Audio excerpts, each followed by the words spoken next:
Hello everyone, Anshika Dubey again is here with new topic from MS Excel, that is data validation. तो आज के इस lecture video में हम देखने वाले हैं डेटा वैलिडेशन के बारे में। डेटा वैलिडेशन बहुत ही इंपॉर्टेंट कॉन्सेप्ट है एमएस एक्सेल का, और अगर हम एग्जाम के पॉइंट ऑफ व्यू से बात करें तो भी डेटा वैलिडेशन जो कॉन्सेप्ट है मोस्ट इम्पॉर्टेंट है। तो आप जब जाएं तो इसे पढ़ के ज़रूर जाइएगा। क्लियर? तो चलिए स्टार्ट करते हैं हम अपने आज के लेक्चर को ज़्यादा वक्त ना लेते हुए। आप देख सकते हैं मैंने एक्सेल पहले से ही ओपन करके रखा हुआ है ये सॉफ्टवेयर को, और इसके अंदर मैंने पहले से ही फॉर्मेट बना के रखा हुआ है ताकि हमारे टाइम की जो बचत हो सके और मैं कम से कम टाइम में आपको डेटा वैलिडेशन का जो कॉन्सेप्ट है वो मैं आपको क्लियर कर सकूं। तो देखिए डेटा वैलिडेशन होता क्या है। सबसे पहला क्वेश्चन हमारे दिमाग में ये राइज होता है कि डेटा वैलिडेशन है क्या, व्हाट इज डेटा वैलिडेशन। तो स्टूडेंट्स डेटा वैलिडेशन का मतलब ये होता है कि मान लीजिए आपके पास कोई फॉर्म है ना, जैसे हम एग्जाम फॉर्म फिल करते हैं, आपने देखा होगा फॉर्म डिजाइनिंग है या टेबल्स बने हुए हैं उसमें हम रिकॉर्ड को इंसर्ट करते हैं। तो हमारी कोशिश ये रहती है कि प्रॉपर तरीके से, सही तरीके से, करेक्ट तरीके से हम क्या कर सकें, अपने रिकॉर्ड को मेंटेन करके रख सकें। मान लीजिए टेबल है या फॉर्म्स की जो फील्ड है उसमें प्रॉपर वैल्यू ही हम क्या कर सकें, इंसर्ट कर सकें। फॉर एग्जाम्पल जैसे हम एग्जाम फॉर्म फिल करते हैं, आपने देखा होगा, मैं बार बार यही एग्जाम्पल अपने प्रीवियस लेक्चर में भी देती हूँ, कौन सा फॉर्म फिल करने का। तो आपने देखा होगा एग्जाम फॉर्म में भी बहुत सारे फील्ड होते हैं, name, address, mobile number, email ID. तो आप खुद बताइए क्या हम नेम में ईमेल आईडी इंसर्ट कर सकते हैं? बिल्कुल नहीं। नेम के फील्ड में हम नेम ही इंसर्ट कर सकते हैं, ईमेल आईडी के फील्ड में हम ईमेल आईडी ही इंसर्ट कर सकते हैं। ठीक उसी तरीके से जब हम टेबल बनाते हैं और टेबल के अंदर जब हम क्या इंसर्ट करते हैं, फील्ड इंसर्ट करते हैं, कॉलम्स इंसर्ट करते हैं, उस कॉलम में हमने क्या इंसर्ट किया, फील्ड्स इंसर्ट किया। कौन कौन से? ID, age and mobile number. तो आप खुद बताइए, आईडी फील्ड है तो इसमें हम जो वैल्यू इंसर्ट करेंगे, ऑफ कोर्स आईडी की वैल्यू इंसर्ट करेंगे, ना कि एज की वैल्यू। ठीक उसी तरीके से जो एज फील्ड है तो यहाँ पर हम कौन सी वैल्यू इंसर्ट करेंगे, एज की। ठीक उसी तरीके से मोबाइल नंबर है तो कौन सी वैल्यू इंसर्ट की जाएगी, मोबाइल नंबर की, ना कि एज की। क्लियर? तो डेटा वैलिडेशन का मतलब ये होता है कि सेल पे या फील्ड्स पे क्या अप्लाई करना, रिस्ट्रिक्शंस अप्लाई करना, कुछ रूल एंड रेगुलेशंस अप्लाई करना जिससे कि proper value, that means valid value ही हम इंसर्ट कर सकें अपने फील्ड में। क्लियर? डेटा वैलिडेशन का मतलब क्या होता है कि हम प्रॉपर वैल्यू, वैलिड वैल्यू क्या कर सकें, फील्ड कर सकें अपने रिकॉर्ड में। ओके, अब ताकि हमारा जो रिकॉर्ड है प्रॉपर तरीके से मेंटेन हो सके। तो चलिए स्टार्ट करते हैं इसके प्रैक्टिकल हम कैसे करेंगे। देखिए कैसे हम इसको प्रैक्टिकली इंप्लीमेंट कर सकते हैं। तो आप देख सकते हैं मैंने पहले से ही टेबल बना के रखा हुआ है, एक प्रॉपर सिंपल सा फॉर्मेट बना के रखा हुआ है जिसमें मैंने 3 फील्ड इंसर्ट की हैं। कौन कौन सी? ID, age, mobile number. तो मान लीजिए मुझे आईडी में क्या अप्लाई करना है, वैलिडेशन रूल अप्लाई करना है। तो सबसे पहले मैं क्या करूंगी, इस फील्ड को मैं सिलेक्ट करूंगी, दैट मीन्स इस पूरे सेल को मैं सिलेक्ट करूंगी जहां तक मैंने बॉर्डर अप्लाई किया हुआ है। क्लियर? यहां तक मैंने क्या किया, अपने सेल को सिलेक्ट किया। सेल को सिलेक्ट करने के बाद मैं कहाँ जाऊंगी, डेटा ऑप्शन पे। ऑलरेडी ओपन है मेरा डेटा ऑप्शन, फॉर्मूला में क्लिक किया, देन वापस से मैं क्या कर रही हूँ, डेटा पे क्लिक कर रही हूँ। फॉर्मूले पे मैंने इसलिए क्लिक किया ताकि मैं आपको बता सकूं कि डेटा भी एक क्या बना हुआ है, टैब बना हुआ है एमएस एक्सेल में।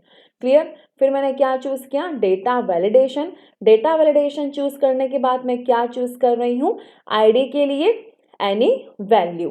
क्लियर? बट आईडी तो कोई से भी वैल्यू इंसर्ट कर सकते हैं ना, तो इसलिए मैं यहाँ पर क्या चूज कर सकती हूँ, कस्टम भी चूज कर सकती हूँ। कस्टम चूज किया तो मैं यहाँ पर क्या अप्लाई करूंगी, फॉर्मूला अप्लाई करूंगी, number value is not is equal to, sorry, bracket open. फिर से मैं क्या कर रही हूँ, सेल सिलेक्ट कर रही हूँ। क्यों? ताकि मैं उसके रेंज को जान सकूं। तो ये देखिए कहाँ से, B6 से लेके मैंने कहाँ तक सिलेक्ट किया, B13 तक। क्लियर? देन मैं क्या क्लिक करूंगी, ओके। ओके, अब चलिए इंसर्ट करके देखते हैं कि वैलिडेशन रूल प्रॉपर तरीके से अप्लाई हुआ है या नहीं। 1 2 D अप्लाई हो गया वैलिडेशन रूल। क्या मैसेज जनरेट हो रहा है, this value doesn't match the data validation, मतलब आपने जो वैल्यू इंसर्ट की है कौन सी 12D, क्योंकि यहाँ पे वैल्यू भी इंसर्ट होनी चाहिए ना, तो यहाँ पर मैंने एक कैरेक्टर भी इंसर्ट कर दिया है, कौन सा, D। क्लियर, तो क्या बोल रहा है, आपने जो वैल्यू इंसर्ट की है वो मैच नहीं हो रहा है किससे, जो डेटा वैलिडेशन का रूल आपने अप्लाई किया है उससे, जो आपने सेल के लिए डिफाइन किया है। आप चाहते हैं कि कोई छोटा सा या सिंपल मैसेज जनरेट हो, तो मैं रिट्राई पे क्लिक करूंगी, फिर इसको मैं डिलीट करूंगी। डिलीट करने के बाद मैं कहाँ जाऊंगी, डेटा पे, बट उससे पहले मैं सेल को सिलेक्ट करूंगी। सेल सिलेक्ट करने के बाद मैं गई डेटा पे, डेटा पे जाने के बाद मैं क्या चूज कर रही हूँ, data validation. Then I have to choose what, error alert, जिसमें मैं टाइटल दे रही हूँ वैलिड आईडी, एंड देन क्या मैसेज प्रिंट दिखना चाहिए मुझे स्क्रीन पे, please enter the valid ID number. Clear, चलिए ओके प्रेस किया। ओके प्रेस करने के बाद फिर से मैं वैल्यू इंसर्ट करती हूँ, 3R मैंने मान लीजिए इंसर्ट किया, टैप प्रेस किया या एंटर प्रेस किया, तो क्या मैसेज आ रहा है, please enter the valid ID number. Clear, जैसे हम रजिस्ट्रेशन करते हैं तो पासवर्ड का आता है ना, must be 8 character, must be 7 character for making your strong password, am I right. ठीक उसी तरीके से ही नेम में भी जब हम नेम इंसर्ट करते हैं तो बोलते हैं ना प्रॉपर नेम इंसर्ट करिए। मान लीजिए आप नेम में अगर मोबाइल नंबर इंसर्ट करके देखिएगा, तुरंत मैसेज जनरेट होगा कि प्रॉपर वैल्यू इंसर्ट करिए इस फील्ड में। ओके, ठीक है, तो ये हुआ किसके लिए, आईडी के लिए। ठीक उसी तरीके से एज में भी हम वैलिडेशन रूल अप्लाई कर सकते हैं। कैसे, सेल को सबसे पहले क्या करिए, सिलेक्ट करिए, सिलेक्ट करने के बाद फिर हम कहाँ जाएंगे, डेटा पे, फिर क्या चूज करेंगे, data validation. Data validation choose करने के बाद मैं क्या चूज करूंगी, सेटिंग। सेटिंग पे जाने के बाद मुझे क्या चूज करना है, होल नंबर। मान लीजिए मेरी एक कंपनी है जिसमें मैं चाहती हूँ कि उसमें जो एम्प्लॉयज हैं उनकी एज होनी चाहिए 19 to 38। कितनी एज होनी चाहिए, 19 to 38। तो मिनिमम एज में चूज कर देती हूँ 19 और मैक्सिमम एज में चूज कर देती हूँ 38। Okay, then I will press okay button.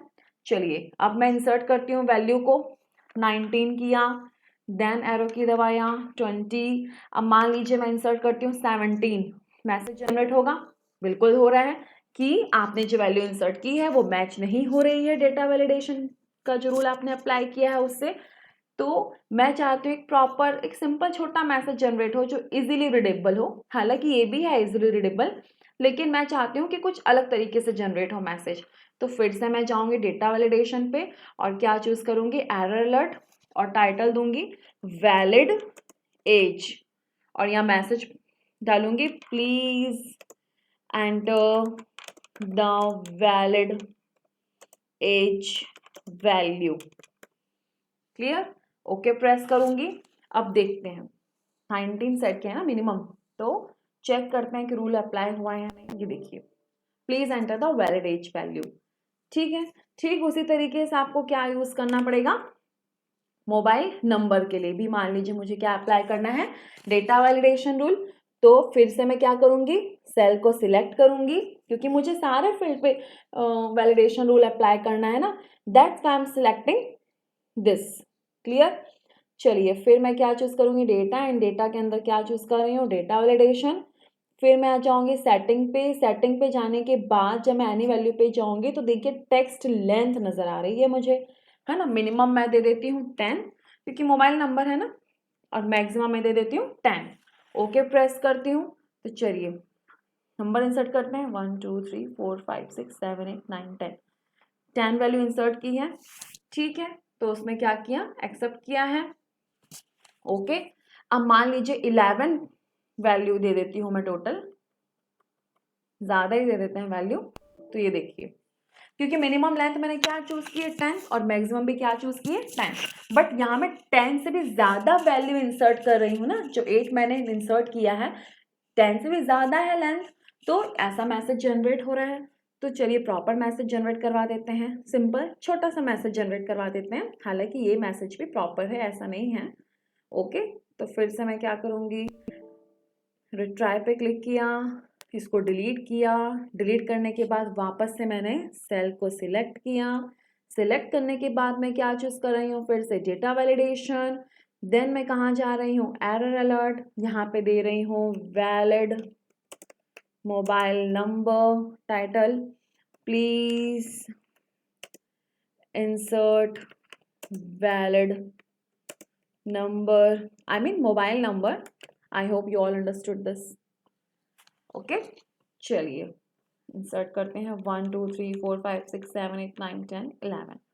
देखते हैं क्या मैसेज आता है. प्लीज इंसर्ट वैलिड नंबर और you can say valid mobile number, what ever you want. Clear. तो ये था हमारा क्या डेटा वैलिडेशन रूल, किस तरीके से आप वैलिडेशन रूल अप्लाई कर सकते हैं अपने फील्ड पे. तो डेटा वैलिडेशन का आप क्या मतलब समझिए कि हम अपने सेल पे अपने रेंज पे क्या अप्लाई कर सकते हैं, कुछ ऐसे रिस्ट्रिक्शंस, कुछ ऐसे रूल एंड रेगुलेशंस जिससे कि प्रॉपर वैल्यू, वैलिड वैल्यू है ना, प्रॉपर वैल्यू या वैलिड वैल्यू ही इंसर्ट कर सकें हम अपने फील्ड में, ना कि invalid value. Clear. I hope आपको मेरा ये वीडियो अच्छा लगा होगा और आपको जो है ये टॉपिक समझ में भी आया होगा, डेटा वैलिडेशन. अगर कोई कंफ्यूजन है या कोई डाउट है तो please mention me on comment section and don't forget to like, share and subscribe my channel. Okay, take care, bye bye, thank you.